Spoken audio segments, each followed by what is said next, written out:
제가 고등학교 3학년 때 이제 저희 가족이 김장을 하러 친할아버지 댁에 간 적이 있습니다. 그 당시 수능 시험을 준비하던 저는 혼자 집에 남아서 집을 지키고 있었는데요. 이제 부모님께서 마지막에 가실 때 걱정 어린 눈빛으로 진짜 집에 혼자 있을 수 있겠냐 그렇게 말씀을 하셨는데, 저는 나이가 몇 살인데 걱정하지 마세요 하고는 이제 집을 지키고 있었습니다. 제가 그때 하고 있었던 가장 큰 착각 중에 하나가 부모님이 가시면 내 마음대로 할 수 있어서 편하겠지였어요. 그런데 부모님이 가시자마자 저는 목자 없는 양처럼 방황하기 시작했습니다. 이 밥때가 됐는데 이제 굶주린 배를 붙잡고 주방을 배회하고 이제 냉장고를 뒤적뒤적 거리면서 두리번 거리는데 먹을 게 생각보다 없는 거예요. 이제 제가 굶지 말라고 부모님께서는 냉장고를 꽉 채워놓고 가셨는데요. 이제 요리를 못하는 제 눈에 봤을 때는 냉장고 안에 먹을 것이 하나도 없다고 느껴졌습니다. 그리고 저는 이제 기다리고 있었는데 저의 참된 목자이신 저희 외할머니께서 저를 불러주셨어요. 이제 저희 외할머니 댁이 부모님 집 근처에 있었거든요. 근데 할렐루야, 진짜 놀라운 기적이 일어납니다. 역시 참된 목자이신 우리 외할머니께서는요, 제가 굶주린 양처럼 배회할 것을 알고 계셨어요. 그래서 이미 고기, 잡채, 묵국 한 솥을 끓여서 기다리고 계셨던 거예요. 이제 할머니 댁에서 밥을 먹는데요, 아주 놀라운 역사가 일어납니다. 분명히 제가 밥을 먹고 있는데요, 반찬이 줄어들진 않는 거예요. 이제 밥을 다 먹으면 과일이 나오고, 과일을 다 먹으면 식혜가 나오고, 식혜를 다 먹으면 아이스크림이 나오고, 뭔가 오병이어의 기적처럼 뭐가 계속 나오기 시작하는 거예요. 제가 그렇게 3일 동안 음식을 먹었는데요, 이제 어디서 이 많은 반찬과 국이 나오는지 아마 할머니 댁엔 제가 모르는 이 비밀 창고가 있는 것이 분명했습니다. 이제 먹어도 이제 반찬이 그대로 있는 것도 놀라웠는데요. 이제 제가 이제 집에 갈 때 이제 저희 할머니께서 반찬을 이렇게 싸주셨어요. 와, 그런데 할렐루야, 그 반찬이요 차고 넘쳐서요, 제가 집에 돌아가서 먹는데도 반찬이 줄지를 않는 거예요. 그래서 제가 며칠 그렇게 즐겁게 먹으면서 행복했던 기억이 있습니다. 성경에는 주님과 우리의 관계를 이 양과 목자로 비유하는 경우가 많은데요, 특별히 제가 굶주린 이 배를 붙잡고 주방을 배회하고 냉장고를 뒤적뒤적 하다가 저의 참 목자이신 우리 외할머니를 만났던 것처럼 이 목자는 양의 부족함을 채워줍니다. 다윗이 쓴 시편 23편 1절에서 2절은 이렇게 이야기를 하고 있는데요, 우리 함께 읽어보기 원하는데 우리 같이 한번 읽도록 하겠습니다. 시작. 여호와는 나의 목자시니 내게 부족함이 없으리로다. 그가 나를 푸른 풀밭에 누이시며 쉴만한 물가로 인도하시는도다. 아멘. 여기서 양과 목자의 관계의 모습이 등장하고 있는데요, 왜 다윗은 그 많고 많은 관계 중에 하필 양으로 하나님과 우리의 관계를 설명하고 있는 것일까요? 그것은 바로 이 양이 가진 특징 때문이었습니다. 이 시편을 쓴 다윗은요, 목동 출신이었는데요, 이는 양을 누구보다 잘 아는 사람이었어요. 양은 목자의 끝없는 보호가 필요한 연약한 동물입니다. 이 양털은 크고 무거운데 다리가 약해서 빨리 달릴 수 없고요, 다른 동물들은 뿔이나 독이나 빠른 다리가 있어서 자신을 보호할 무기가 있는데 이 양에게는 그런 특정 지을 만한 무기가 하나도 없었습니다. 그래서 이 양은요, 맹수에게 공격을 받기 굉장히 쉬웠어요. 존 데이비스라는 분이 쓴 완전한 목자라는 책에 보면 이런 글이 있습니다. 나는 양과 염소를 기른 적이 있다. 염소는 밉살스러워도 영리하다. 그러나 양은 가장 어려운 동물이다. 방어력도 약하고 늘 길을 잃고 뱀에게 물리고 다치기 일쑤이다. 심지어 양은 비를 피할 줄도 모른다. 나는 목자 시절을 즐거운 마음으로 회상할 수 없다. 제가 이것을 보고 조금 비약하는 게 아닐까라는 마음에 이 양에 대해서 공부를 조금 해봤어요. 양은 방향 감각이 나쁘고 시력이 좋지 않아서 3m 이상을 내다볼 수 없다고 합니다. 늘 한치 앞에 있는 풀을 보다가 길을 잃어버리고 제 길로 찾아오기 어려운데, 참 놀라운 게 무엇이냐면 이 양이 가다가요, 이 한 마리가 잘못 길을 가고 있음에도 불구하고 다른 양들이요 맹목적으로 한 마리가 앞서가면 그 양들을 따라가는 거예요. 이것과 관련된 기사를 제가 하나 보게 되었는데요, 이 터키 동부에 작은 한 마을에서 양떼들이 한꺼번에 절벽 아래로 떨어져서 떼죽음 일어나는 사건이 있었다고 합니다. 기사에 따르면 이제 목자들이 아침 식사를 먹으려고 잠시 양떼들을 떠난 사이에 이 목초지를 뜯던 이 양들이 이제 목초지를 뜯다가 양 한 마리가 이제 절벽에 있는 목초지를 먹으려고 다가갔다고요. 그러다가 절벽에 떨어지게 됩니다. 그런데 그것을 보고 주변에 있던 양 500마리가요 일제히 뒤따라가다가 절벽으로 곤두박질 쳤다고 해요. 제가 이것을 보면서 예전에 책에서 읽었던 글이 하나 떠올랐는데요. 목자가 양을 돌보지 않는다면 양은 지구상에서 가장 먼저 사라졌을 것이다. 양은 절대적으로 목자의 보호가 필요한 동물이다. 사랑하는 성도님들, 그렇다면 이 양을 위해서 도대체 목자는 무엇을 하기에 양에게는 목자가 필요한 것일까요? 이제 아까 읽었던 2절을 다시 한번 살펴보기를 원하는데요. 우리 함께 읽겠습니다. 그가 나를 푸른 풀밭에 누이시며 쉴만한 물가로 인도하시는 도다. 아멘. 이 다윗이 살았던 지역은 팔레스타인 지역이었는데요. 이 지역은 사막이고 광야입니다. 목자가 푸른 풀밭과 쉴만한 물가로 이 양들을 데리고 간다는 것은요, 아침에 양들을 데리고 나가서 저녁에 풀을 먹이고 돌아온다는 그런 이야기가 아니에요. 목자는 적어도 10일에서 15일 정도를 이 양들을 인도해서 푸른 풀밭을 찾아다녀야 합니다. 근데 그렇게 하지 않으면 이 시력이 나쁜 양들은 목자가 없을 때 제대로 이 풀밭을 찾아가기가 어려워요. 그리고는 이제 이 목자는요 양들을 데리고 쉴만한 물가로 인도해서 이제 풍족하게 이 양들을 먹이게 됩니다. 이제 이 양들은요 풍족하게 자신의 필요가 채워지면 그 자리에서 눕게 되는데요. 이 필립 켈러라는 목사님이 이 본문을 읽다가 문득 궁금해서 직접 이스라엘로 날아가서 8년 동안 이 목동 일을 해보셨다고 해요. 그러면서 책을 쓰셨는데 거기에 이러한 내용이 있습니다. 양은 너무 예민해서 잘 눕지 않는다고 합니다. 양이 누우려면 이 4가지가 반드시 충족되어야 하는데요. 지금보다 안전할 수 없다, 해충이 없다, 양무리가 평화롭다, 배가 고프지 않다. 이 4가지가 충족되어야만 이 양은 반드시 그 자리에서 눕는다고 합니다. 그리고 이 목사님이요 이 8년 동안 목동 생활을 하시면서 양이 눕는 것을 몇 번 과연 목격을 했을까요? 이 책에 보면 뭐라고 나와 있냐면 딱 한 번 목격을 했다고 해요. 그 목사님이요 이 양이 눕는 걸 딱 한 번 보셨다고 합니다. 이처럼 주님은요 우리의 목자가 되셔서 우리의 필요를 채워주시고 우리가 주님께 나아갈 때 우리의 부족함을 아시고 우리를 인도해 주십니다.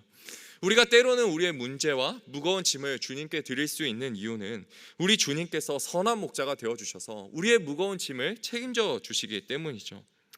그럼 이제 오늘 이 읽었던 말씀인 마가복음 6장을 함께 보기 원하는데요. 제가 이제 앞서서 이 양과 목자의 관계를 길게 설명한 이유는 이 관계가 오늘 말씀을 읽어 내려가는데 중요한 핵심 포인트이기 때문입니다. 부디 오늘 말씀을 잘 들으시고 목자이신 주님께서 채우시는 인생, 이 책임지시는 인생, 바로 그 인생이 우리 성도님들의 인생이 되기를 주님의 이름으로 축복합니다. 오늘 보면 바로 이전에 예수님과 제자들은요 모두 촌에 두루 다니면서 천국 복음을 전파하셨습니다. 특별히 그러면서 많은 귀신을 쫓아내시고 많은 병자들을 고치셨다고 마가복음 6장 13절은 기록을 하고 있습니다.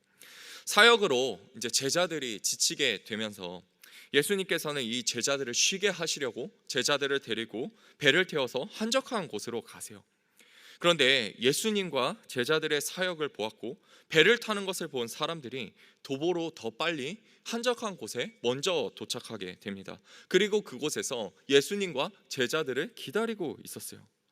사랑하는 여러분, 왜 이 사람들은 예수님을 향해 그렇게 달려왔던 것일까요? 배가 도착하기도 전에 먼저 달려가서 왜 그 장소에서 이 사람들은 기다리고 있었을까요? 그 이유는 바로 이 목자 없는 양들이요 목자를 보게 되었기 때문이에요. 다른 복음서에 보면 큰 무리가 따른 이유는 병자들에게 행하는 표적을 보았다라고 나와 있습니다. 쉽게 말해서 여기에 있는 이 무리들이요 몸에 병이 있었고 삶의 문제가 있었고 아픔이 있었던 사람들이었는데요, 이 사람들이요 자신의 문제를 해결해 줄 수 있는 이 목자를 발견한 거예요. 그리고 그들을 향한 우리 주님의 마음이 이 34절에 등장하는데요, 우리 34절을 함께 읽어보도록 하겠습니다. 우리 34절 함께 읽도록 하겠습니다. 예수께서 나오사 큰 무리를 보시고 그 목자 없는 양 같음으로 인하여 불쌍히 여기사 이에 여러 가지로 가르치시더라. 아멘. 여기서 불쌍히 여기셨다라는 것은요, 원어로 보면 이 창자가 끊어질 듯이 아파하셨다라는 내용이 내포되어 있습니다. 삶에 어려운 문제가 있었고 이 갈급함이 있었던 이 사람들은요, 이 목자가 없어서 해결을 받지 못하고 있었는데요, 그 모습을 보시고 예수님께서는 아파하셨던 것이죠. 그런 예수님은요, 피곤한 몸을 이끄시고 우리가 방금 읽었던 본문처럼요, 여러 가지로 가르치셨습니다. 저는 여기서 예수님은 무엇을 가르치셨을까에 조금 한번 주목해 보기 원하는데요, 아마도 예수님은 무리에게 이렇게 이야기를 하셨을 것 같아요. 내가 참된 목자다. 너희의 갈급함과 문제를 해결해 줄 수 있는 진짜 목자, 너희가 그토록 찾던 목자가 바로 나다. 나는 너희의 필요를 채워줄 수 있을 뿐만 아니라 너희를 날마다 먹일 수도 있고 영생을 줄 수 있는 진짜 목자다라고 이야기하셨을 것 같아요. 그리고 나서 등장하는 이 오병이어의 내용은요, 우리 성도님들이 잘 아시는 것처럼 이제 날이 저물게 되자 이 무리가 배가 고프게 되었고 한 아이가 가져온 물고기 2마리와 보리떡 5개를 예수님께서 축사하시게 됩니다. 그리고 나서 모든 사람이 배불리 먹고 12바구니나 음식이 남게 되는 것이죠. 그리고 이것은 예수님께서 단순하게 보여주신 기적이 아니라 아까 우리가 보았던 것처럼 예수님께서 여러 가지로 가르치셨던 내용을 직접 사람들에게 보여주신 사건이 되는 것입니다. 즉 예수님이 진짜 참된 목자이고 예수님께 나오는 자들은 예수님께서 책임지심을 예수님께서는 직접 보여주신 사건이 바로 오늘 말씀의 오병이어 사건인 것이죠. 그렇다면 제가 오늘 성도님들과 나누고 싶은 진짜 포인트는 바로 여기에 있습니다. 그렇다면 이 무리들과 제자들은 예수님의 목자 되심을 경험했고 예수님께서 문제를 해결해 주시고 책임져 주심을 경험했는데, 그렇다면 우리가 그런 예수님을 경험하려면 과연 어떻게 해야 하는 것일까요? 우리 역시 때로는 삶의 문제를 만나고 아픔이 있고 결핍이 있습니다. 그럼 우리가 이 목자 되신 주님을 만나고 내 삶을 채우시는 그 경험, 내 삶을 책임지시는 그 역사를 경험하기 위해서 우리는 무엇을 해야 하는 것일까요? 먼저 첫째로요, 우리가 하나님의 말씀에 순종할 때 주님은 우리를 책임져 주십니다. 우리 함께 37절의 말씀을 함께 보기 원하는데요, 우리 37절의 말씀 함께 읽겠습니다. 대답하여 이르시되 너희가 먹을 것을 주라 하시니 여짜오되 우리가 가서 200데나리온의 떡을 사다 먹이리이까. 아멘. 이 예수님이 말씀을 가르치시는데요, 이 날이 저물게 됩니다. 아마도 이때 사람들은요 조금씩 배가 고팠던 것 같아요. 그러니 제자들이 마을로 가서 사 먹게 하옵소서 이렇게 예수님께 이야기를 합니다. 근데 예수님은요 오히려 제자들에게 이렇게 말씀하세요. 너희가 먹을 것을 주라. 그러자 제자들이 예수님께 묻습니다. 주님, 200데나리온의 떡을 어떻게 어디서 먹일 수 있겠습니까? 사랑하는 성도님들, 이성적으로 생각을 해본다면 예수님의 말씀이 사실 조금 이상합니다. 그 당시에는요 주변에 이 5,000명이나 되는 무리를 먹일 만한 마을이 없었습니다. 또 이들을 먹이려면 200데나리온, 지금으로 말하면 약 2천만 원 정도가 있었어야 하는데 이 제자들에겐 그런 돈이 없었어요. 근데 사랑하는 여러분, 주님이 우리에게 말씀을 해주실 때는요 2가지가 전제가 되는데요, 하나는 우리가 할 수 있으니까 주님께서 우리에게 말씀을 주시고요, 다른 하나는 말씀에 대한 책임은 주님께서 져주시니까 주님께서 우리에게 말씀해 주십니다. 우리가 해야 할 역할은 무엇이냐면 그저 주님이 주신 말씀에 순종하면 되는 거예요. 얼마 전에 이제 청년 일부 수련회를 은혜로 마치게 되었는데요, 첫날 한참 프로그램이 재밌게 진행되고 있는데 한 청년에게 전화가 걸려왔습니다. 이제 그날 저녁에 따로 자차를 가지고 오는 청년이었는데요, 이제 다급한 목소리로 저에게 기도 요청을 해왔어요. 이 청년에게 할머니가 계신데 아침에 어머니가 이제 할머니에게 전화를 거는데 이 할머니가 전화를 받지 않으시는 거예요. 그래서 이 어머니가 조금 뭔가 이상함을 느껴서 이 할머니가 계신 곳에 갔는데 이 할머니께서 마당에 쓰러져 계셨다는 거예요. 이제 엎친 데 덮친 격으로 이 할머니가 마당에 쓰러지셨는데, 그날 이제 비가 많이 왔거든요. 그래서 이제 비를 너무 많이 맞으셔서 할머니의 상태가 너무 좋지 않으시다는 거예요. 이제 저녁에 함께 청년들을 위해 기도하는 시간이 있었는데요. 그 시간에 정말 가슴이 미어지는 겁니다. 집회를 마치고 간식을 먹는데 이제 그 친구가 찾아왔어요. 이제 할머니에게 갈까 하다가 주제의 말씀도 그렇고 이제 주제도 그렇고 말씀도 그렇고 하나님께 돌아와서 예배하면 하나님이 우리의 삶의 문제를 고쳐주신다, 그 말씀을 믿고 여기에 나와 왔다는 거예요. 그리고 이제 저녁에 이 친구가 저한테 할머니 검사 결과를 얘기를 해줬는데요. 이 할머니가 검사를 받아 보셨는데 이제 뇌경색이 지나갔다고 하는 거예요. 그러면서 할머니 검사 결과도 안 좋고 이제 몸에 조금씩 마비가 찾아왔다고 합니다. 그리고 이제 이 청년은 다시 어머니와 할머니를 위로해 드리러 새벽에 집으로 돌아갔어요. 이제 수련의 둘째 날 저녁에 이제 예배에 원래 이 청년이 참여하게 되어 있었는데요. 이 청년이 그날 한참 고민을 했다고 합니다. 친구들이요, 주변에 있는 친구들이 할머니가 아프신데 왜 굳이 수련회장까지 가야 하냐고 이야기를 했다는 거예요. 그리고 마음속에도 할머니가 아프신데 내가 왜 예배 자리에 가야 하는가, 이런 생각이 들었다고 합니다. 근데 그 마음 하나, 또 한편에는 말씀처럼 하나님을 의지해야 하는 마음 하나, 이 두 마음을 두고 계속해서 고민을 했다고 해요. 그러다가 이제 결국에는 이 수련회장에 오는 쪽으로 결정을 하고 이제 수련회장으로 출발했습니다. 이제 예배에 참석하려고 수련회장에 도착을 해서 이제 차에 내리기 직전에 이렇게 앉아 있는데 이제 집에서 연락이 왔다고 합니다. 할머니 몸이 조금씩 좋아지고 있다고 연락이 왔다고 해요. 그래서 그날 밤의 이 예배는 저에게 조금 더 특별했던 기억이 있습니다. 사랑하는 여러분, 하나님께서 예배를 통해서 말씀을 읽으면서 계속 우리 성도님들께 주시는 도전은 무엇입니까? 말씀은 무엇입니까? 지금 이 말씀을 들으시면서 생각나게 하시는 말씀은 혹시 무엇입니까? 어쩌면 분명 내게 주신 말씀인데, 주님 제 상황을 좀 보세요, 그거 순종 못해요 주님, 그렇게 하시고 묻어두신 말씀은 혹시 없으십니까? 사랑하는 성도님들, 그 말씀에 순종하십시오. 그게 좀 어려운 것 같고 순종할 수 없는 것 같아도 우리가 하나님께 나아가기를 원합니다. 그러면요, 그것이 하나님께서 우리를 괴롭히기 위하고 우리를 힘들게 하기 위함이 아니라 우리 삶에 그분의 능력을 보여주시기 위함임을 우리가 조금씩 깨닫게 될 것입니다. 그러면서 내 생각보다 더 크신 주님이 주님의 방법으로 우리의 삶을 책임져 주심을 경험할 수 있는 줄 믿습니다. 오늘 이 저녁 그런 은혜를 누리시는 우리 성도님들이 되시기를 주님의 이름으로 축복합니다. 둘째는요, 주님께 내 것을 내어드릴 때 주님이 우리를 책임져 주십니다. 제자들이 결국 물고기 2마리와 보리떡 5개를 들고 옵니다. 이것은 남자 5,000명, 어린아이와 여자들까지 합하면 2만에서 3만 명 되는 사람들을 먹이기에 턱없이 부족한 것이었어요. 이것은 주님의 말씀에 순종해서 가져올 수 있는 이 제자들의 최선이었습니다. 또 한편으로 한 어린아이의 믿음의 고백이 있었습니다. 이 고백이었습니다. 그 당시 이 보리떡은요, 보잘것없는 음식이었는데요, 좀 더 부유한 사람들은 밀떡을 먹었습니다.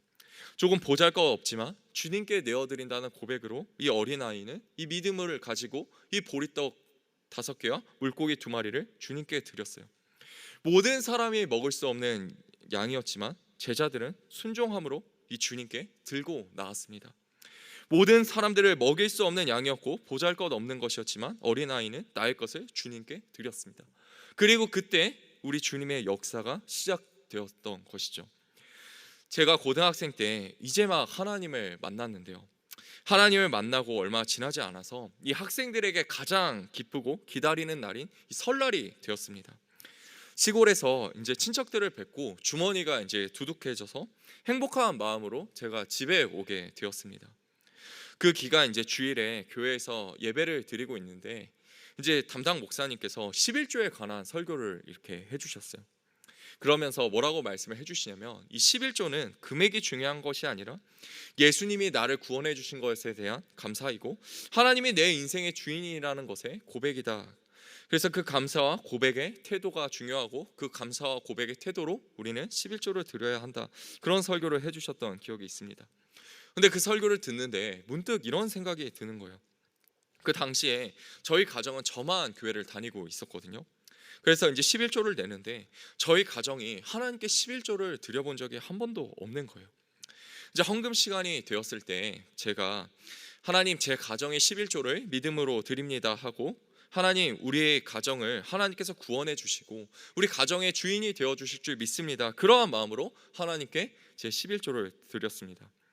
근데 그때 그 설날에 받은 용돈이라고 해도 저희 가정의 한 달 이 생활비를 생각해 본다면 우리 가정의 11조라기엔 턱없이 부족한 금액이었어요. 그렇지만 저는 그것을 드리면서 굉장히 기뻤습니다. 그리고 얼마 지나지 않아서 참 신기한 일이 하나 일어났는데요. 그때가 지금처럼 이 교회 장학금을 신청하던 시기였습니다. 근데 우리 담임 목사님께서 부임하시고 우리 임병선 목사님 부임하시고 나서 이 교회에서 장학금을 받는 기준이 조금 달라지게 되었어요. 원래 제게 장학금을 받을 수 있는 조건이 하나도 없었는데요, 이 기준이 바뀌게 되면서 제가 이 장학금을 받게 된 거예요. 그날 제가 아주 깜짝 놀랐는데요, 제가 이제 장학금을 받게 되었는데 그 금액이 저희 가정의 한 달 생활비의 약 10분의 1이었어요. 그래서 장학금을 받고 하나님이 정말 살아계시는구나, 내가 11조를 드리는데 조금 부족하지만 하나님께서 온전한 11조를 드릴 수 있도록 내 형편을 채워주셨구나 생각이 들었습니다. 그래서 그 마음에요, 제가 받았던 장학금 금액을 그대로 저희 가정의 11조 이름으로 다시 하나님께 드렸습니다. 그때 제 친구들이 다 바보라고 놀렸어요. 그거 너를 위해서 쓰지 왜 그거 다시 드리냐, 막 바보라고 놀렸습니다. 하지만 저는요, 그거를 드릴 때 너무 행복하고 기뻤어요. 내 삶을 하나님께서 책임져 주시는구나, 내 삶의 목자는 하나님이시구나, 그 사실이요 제게 너무 큰 힘이 되었고 저를 너무나 기쁘게 했습니다. 그런데 며칠 지나서요, 저희 담임 선생님께서 저를 이제 불러주셨어요. 이제 한국 석유공사에서 장학금 공모를 하는데요, 제가 이제 그 장학금 선발이 되었다는 거예요. 근데 제가 이제 그 장학금에 신청한 적이 없었거든요. 근데 저희 담임 선생님께서 그냥 제가 갑자기 생각나서 그 장학금을 신청하고 추천을 했는데 제가 거기서 장학금을 받게 되었다는 거예요. 근데 그 금액이 제가 드렸던 11조의 약 10배의 금액이었습니다. 그래서 그날 온전한 11조를 하나님께 드리면서 하나님께서 제 삶을 채워주시고 하나님께서 제 삶의 목자 되심을 경험하게 되었어요. 사랑하는 성도님들은 어떤 것을 가지고 계십니까? 그것이 아주 작은 것이라도 좋습니다. 우리 청년들 중에 방학이라 남들보다 조금 더 여유 있는 친구들이 있습니다. 또 제가 맡고 있는 이 영화부 선생님들 중에 이제 성경학교가 조금 일찍 끝나서 조금 시간이 생기신 분들이 계신데요, 이 받은 은혜를 나누고자 이 성경학교 수련회가 진행되고 있는 각 부서에 필요한 스텝으로 섬겨주시고 계세요. 또 어떤 분들은 지금 진행되고 있는 이 성경학교와 수련회를 위해서 예배의 자리에 나와서 새벽 예배의 자리에 나와서 기도하시는 분들도 계시고요, 또 어떤 분들은요, 물건을 살 때 라면 하나, 햇반 하나를 더 사서 이 심리 프로젝트를 통해 이웃을 섬기는 일에 동참하시는 분들도 계십니다. 이제 수련회 끝나고 저희 이제 일부 청년들이 은혜를 받아서요, 우리가 은혜를 받았는데 하나님께 우리가 조금 더 드렸으면 좋겠다, 조금 어려운 교회를 찾아가서 우리가 좀 도와주자라고 해서요, 우리 이제 청년들이 이제 강릉으로 단기 선교를 이렇게 준비를 하고 있습니다. 성경학교도 해주고 노방전도도 하고 싶다고 해서 노방전도도 이렇게 준비하고 있는데요, 이제 2박 3일 동안 갈 수 있는 짧은 이렇게 팀을 저희가 모집하고 있었어요. 근데 제가 이것을 모집할 때 청년들 중에 잘해야 한 20명 정도 모일 줄 알았습니다. 왜냐하면 이 친구들이 아르바이트도 있고 이제 직장도 있는데 이제 3일짜리 휴가를 청년부 수련회 때 한 번 썼고 또 이제 부서를 섬기느냐고 한 번씩 또 썼을 거고 이제 한 달도 안 된 상태에서 이제 단기 선교를 가려면 한 번 더 써야 하는 거예요.